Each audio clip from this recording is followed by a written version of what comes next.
Donald Trump has announced that the U.S. will designate North Korea as a state sponsor of terror amid heightened nuclear tensions on the Korean peninsula.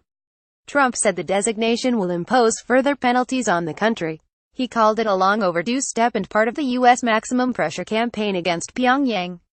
North Korea would join Iran, Sudan and Syria on the list of state sponsors of terror. In addition to threatening the world by nuclear devastation, North Korea has repeatedly supported acts of international terrorism including assassinations on foreign soil, Trump said in a cabinet meeting. U.S. officials cited the ing of North Korean leader Kim Jong-un's estranged half-brother in a Malaysian airport in February as an act of terrorism.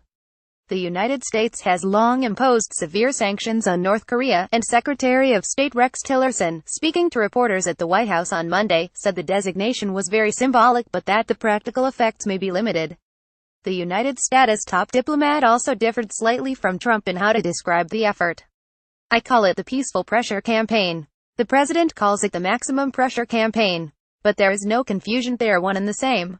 He also insisted that there were still diplomatic options available for the United States to curb North Korea's nuclear program short of military action. The designation had been debated for months inside the administration, with some officials at the State Department arguing that North Korea did not meet the legal standard to be relisted as a state sponsor of terrorism. U.S. officials involved in the internal deliberation said there was no debate over whether the ing of half-brother Kim Jong-nam was a terrorist act.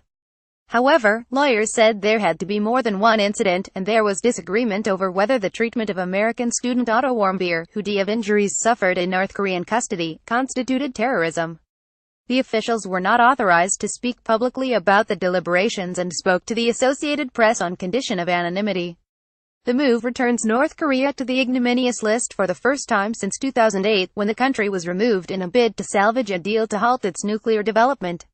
In the years since, North Korea has made advanced leaps in its nuclear and missile programs, proving the capacity to reach U.S. territories with the devastating weapons. Earlier this year, Trump has faced pressure from congressional lawmakers to relist the country amid its advancing nuclear missile program, though some fear it could increase already heightened tensions on the Korean peninsula. The Associated Press contributed to this report.